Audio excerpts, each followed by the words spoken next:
Hello everybody and welcome back to another Figurehead Reviews video, and today we are continuing our look into the Marvel Studios The First 10 Years series from Marvel Legends. We have here the Iron Man Mark 7 suit from the first Avengers movie. We got Iron Man displayed in the front window, we get some Avengers logo, Marvel Studios logo there at the top, we get that embossed Marvel Studios logo as well at the very top.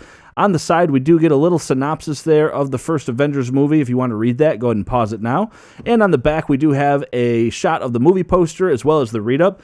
Equipped with a mighty vibranium arc reactor and enhanced flight capacities, the Mark 7 is a fully loaded rapid deployment suit built for heavy combat.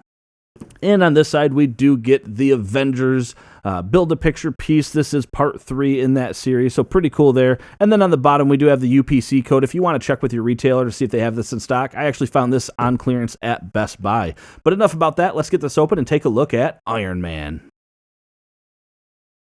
And here is the Mark 7 outside of the packaging, and I have him in a supersonic mode here where he is just jetting off to save the universe or save the planet.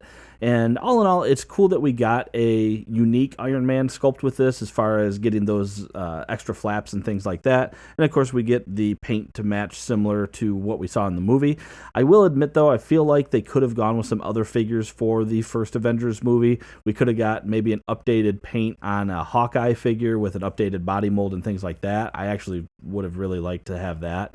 You could have gotten an updated Bruce Banner, and I know these were all in the Amazon exclusive box, but they have not the best paints applications there on the face, not the best sculpts, so something that would have been really cool to see with some of the new facial scan technology they're doing with the paints. But anyway, he does come with an extra pair of hands, and then of course those blast effects, so let's real quick get a good look at that, and then we'll get a better look at the figure. So taking a look first, here we have all the accessories that come with this Iron Man, which is the extra set of hands and then these blast effects. So checking out the blast effects, the only thing that I don't really care for with these ones is they're a little plain. We don't get the gradient effects that we've seen with some of the other ones. We get a pretty much a solid orange color throughout the entire thing, which, I don't know, that's kind of a bummer. But yeah, and then we do get a pair of fisted hands, which are hinged, and you can see you got the blast there. We got cool looking fist, and then we do have this piece that overhangs, which is a little bit of a not quite rubber, but it's a soft material, so you can do some flexing there. And then something interesting is we get these blaster hands that come with that piece already bent and no hinge whatsoever on this, so it is meant to be ported in straight out. And then of course we do get the hole for that so that you can port in the blast effects. But yeah, pretty cool. Let's go ahead and take a look at the figure now. So taking a look first at the Iron Man head sculpt that we have here, and that came out looking pretty cool, although the paint around the eyes on this one look a little bit sloppy. I assume that's supposed to be all white in there, and then we get that blue paint around it kind of simulating the glow, but that's alright. Yeah, I can deal with that, I suppose. And then looking at the rest of the head sculpt, we just have the gold there and then red throughout. And then going down, looking at the rest of the body, I thought it was interesting that the arc reactor on this is just plain white.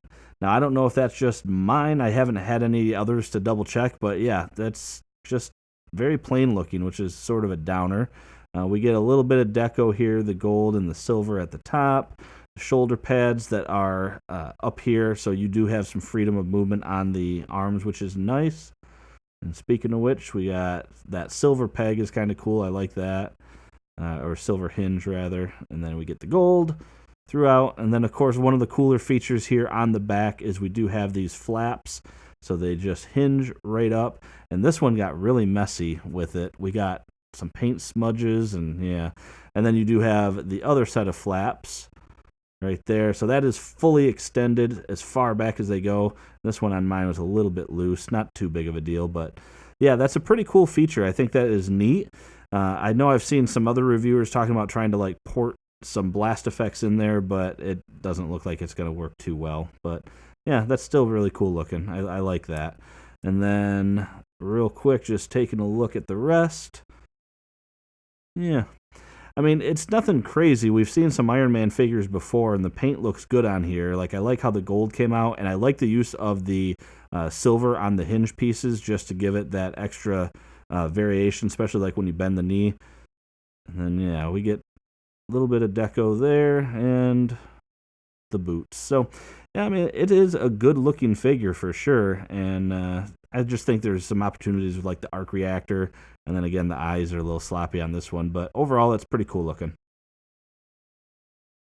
And checking out the scale on this Iron Man, we see he is coming in at a little over 6.5 inches tall, which is pretty cool. I always like the Iron Man figures to have some good scale to it, and this is another one that does make it feel like it is a guy inside of a suit. But anyway, taking a look real quick at the articulation, so you have a head that can turn side to side, and there's actually a little bit of wobble on there without having to even move the neck joint there.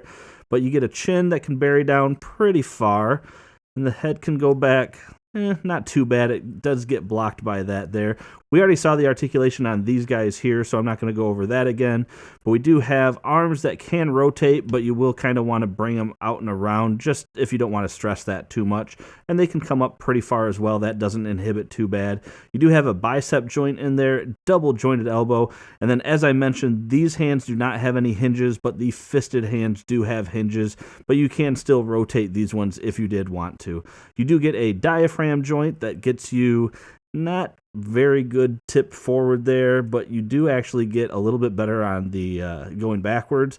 And then again, you do have a lot of side to side there. Nothing in the waist. You got legs that can come apart. Not too bad. Kick forward, kick backwards. You do have a upper thigh cut there, but you do want to be careful. Some of the poses, you're going to get the plastic hitting plastic depending on how you have them standing.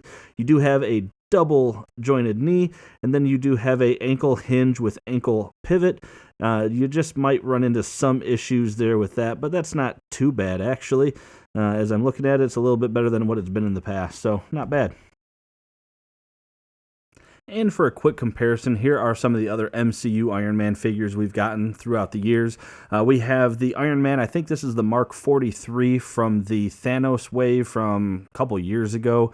And then this is the Civil War Iron Man right in the middle. And then, of course, we have the Avengers Iron Man. And you can see that although it's a different body mold, you can definitely tell that they were going for the larger scale type Iron Man figure compared to that Thanos figure, the Mark 43. And that about wraps it up for this review, everyone. So overall, it's a pretty cool addition, and I think it's cool that we got a proper Iron Man from the Avengers 1 movie. But again, I just feel like there might have been some better updates that we could have gotten utilizing this Marvel Studios First 10 Years line. But overall, it's not a bad figure, so I don't want to say that this is a bad figure because we didn't get a different figure. Just again, a lot of Iron Man figures that we've gotten throughout the years, but still, it is a pretty cool looking figure, and I do like that we get something that at least has something different, bring something new to the table. But yeah, so like I mentioned, that is it for the review, guys. If you like this review, please make sure to hit that like button. Hit subscribe if you want more content just like this. And aside from that, thanks for watching my video, and have a great day.